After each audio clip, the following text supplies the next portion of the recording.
Ce tutoriel est une extension du patron Camélia. Il permet de transformer la blouse d'origine en robe courte. Les bandes en guipure sont remplacées par des bandes à motifs imprimés. Je vous explique en détail comment réaliser ce modèle, on la monte ensemble pas à pas. Pour réaliser cette robe, il vous faudra le patron de Camélia, un tissu principal en viscose, comme le motif Nola que j'ai choisi d'imprimer en coloris Fragola sur un twill de viscose, ainsi que différentes tailles de bandes imprimées, comme les bandes Anol que j'ai sélectionnées.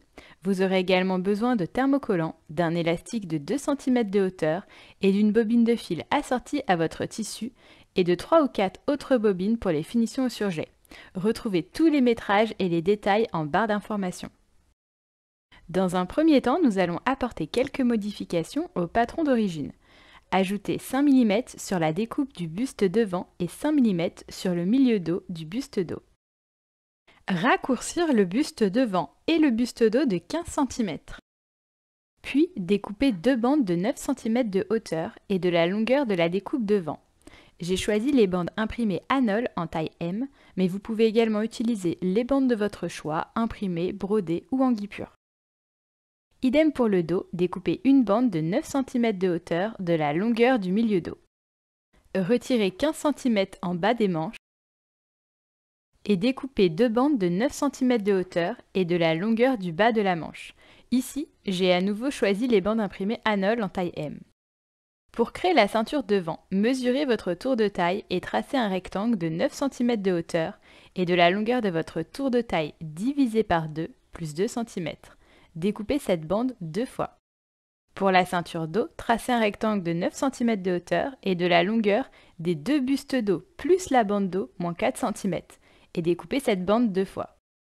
Pour la jupe, tracez un rectangle de 70 cm de longueur et de la hauteur de votre choix moins 12 cm et découpez cette jupe deux fois. Enfin, pour la bande en bas de jupe, tracez un rectangle de 15 cm de hauteur et de 70 cm de longueur. Ici, j'ai alors utilisé la bande Anol en taille L. Découpez cette bande deux fois. Maintenant, nous allons commencer la couture et assembler les bandes devant et les bustes devant.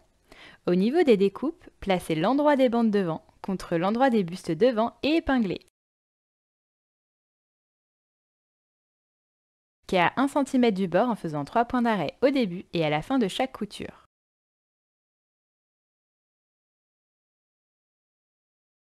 Surjetez les deux valeurs de couture ensemble et repassez les valeurs de couture vers les bandes. Puis surjetez les bords du décolleté des bandes devant. Placez les bords du décolleté endroit contre endroit et épinglez du bas en remontant sur 10 à 15 cm en fonction de la profondeur du décolleté souhaité. Piquez à 1 cm du bord en faisant 3 points d'arrêt au début et à la fin de la couture. Repassez les valeurs de couture ouvertes en prolongeant le rempli du décolleté jusqu'en haut des bandes.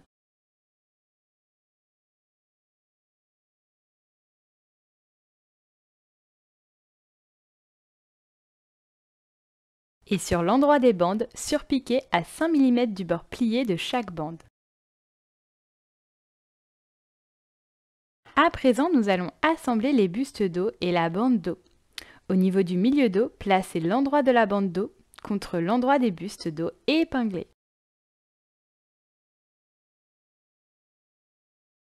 Piquez à 1 cm du bord en faisant 3 points d'arrêt au début et à la fin de chaque couture. Surjetez les deux valeurs de couture ensemble et repassez les valeurs de couture vers les bandes. Ensuite, nous allons poser le biais de finition à l'encolure dos. Placez l'endroit du biais ouvert sur l'endroit du tour de l'encolure dos et épinglez.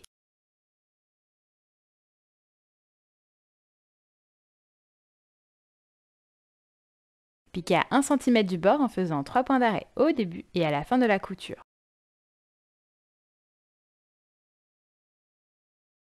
Repassez le biais à cheval sur l'encolure.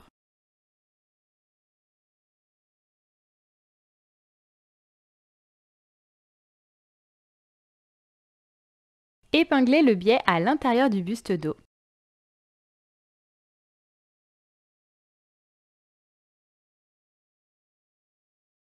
Et sur l'endroit du biais, piquez nervure à 2 mm de la première piqûre en faisant 3 points d'arrêt au début et à la fin de la couche.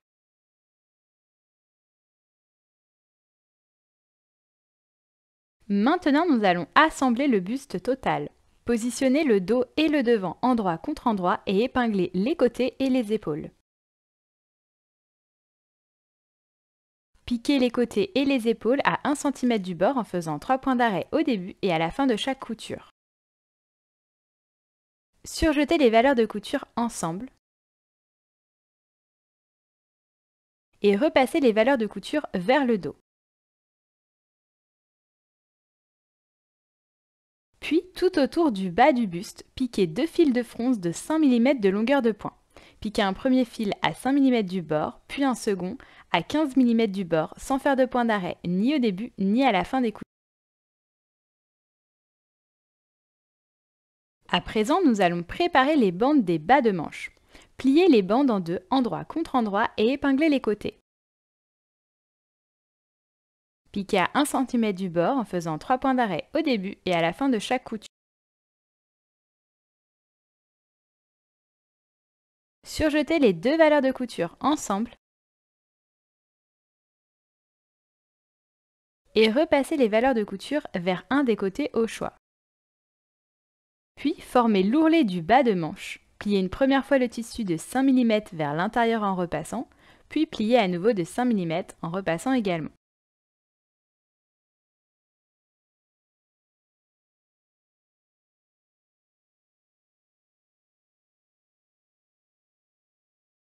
Et sur l'endroit, piquez à 3 mm du bord en faisant 3 points d'arrêt au début et à la fin de la couture.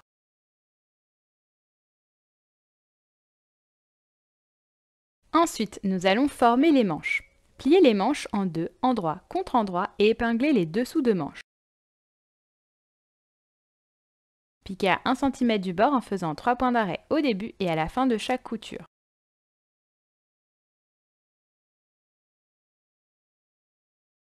Surjetez les deux valeurs de couture ensemble et repassez les valeurs de couture vers le dos des manches.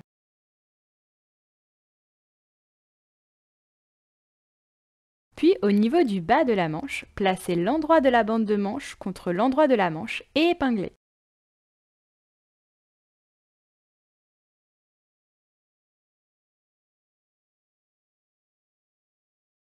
Piquez à 1 cm du bord en faisant 3 points d'arrêt au début et à la fin de chaque couture.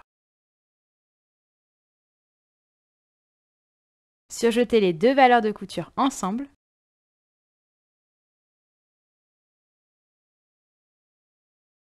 et repassez les valeurs de couture vers la bande.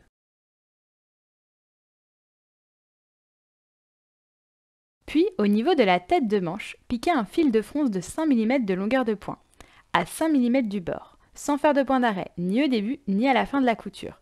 Le tissu va alors légèrement onduler et répartir naturellement l'embut, sans faire de réelle fronce bien sûr. Retournez le corps, puis insérez l'endroit des manches à l'intérieur contre l'endroit du buste. Faire correspondre les lignes du dessous de bras, puis l'écran de montage des emmanchures et répartir l'embut ondulé sur la tête de manche, le tout en épinglant.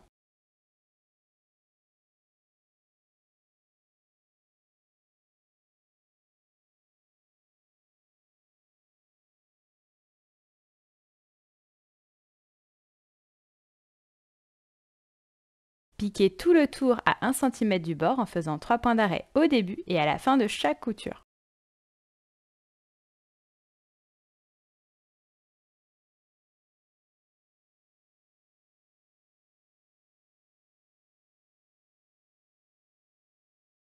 Surjetez les deux valeurs de couture ensemble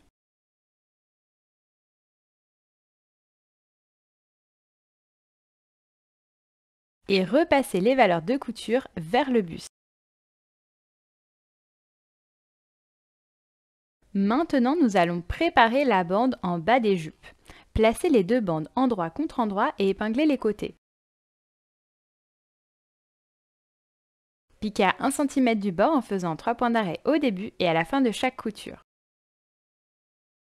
Surjetez les deux valeurs de couture ensemble et repassez les valeurs de couture vers le dos. Puis formez l'ourlet du bas de jupe. Pliez une première fois le tissu de 5 mm vers l'intérieur en repassant, puis pliez à nouveau de 5 mm en repassant également.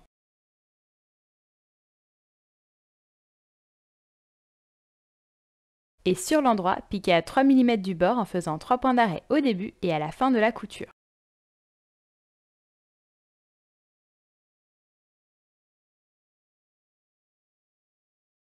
À présent, nous allons former la jupe. Placez les deux jupes endroit contre endroit et épinglez les côtés.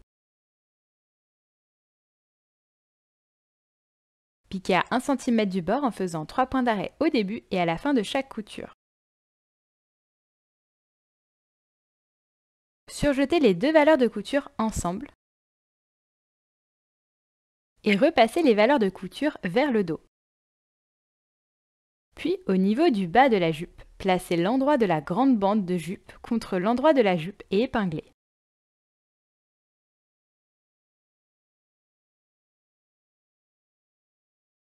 Piquez tout le tour à 1 cm du bord en faisant 3 points d'arrêt au début et à la fin de la couture.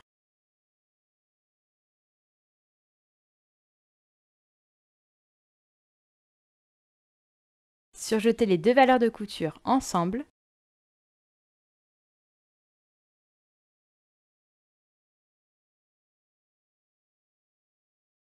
et repassez les valeurs de couture vers la grande bande. Enfin, nous allons assembler les ceintures et former la robe entière. Placez l'endroit de la ceinture devant contre l'endroit de la ceinture dos et épinglez les côtés.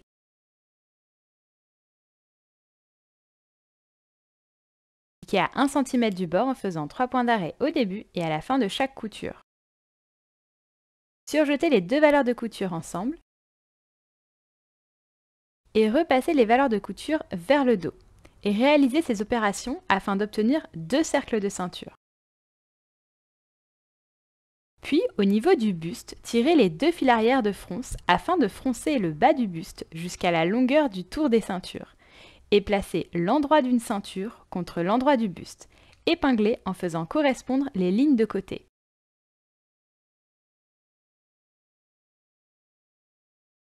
Puis placez l'endroit de la seconde ceinture contre l'envers du buste et épinglez en faisant correspondre les lignes de côté. Piquez les trois épaisseurs tout le tour à 1 cm du bord en faisant 3 points d'arrêt au début et à la fin de la couture.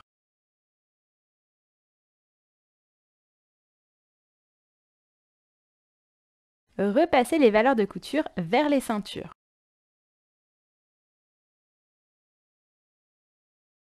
Puis placez l'endroit du bas de la ceinture extérieure contre l'endroit de la jupe et épinglez. Piquez tout le tour à 1 cm du bord en faisant 3 points d'arrêt au début et à la fin de la couture.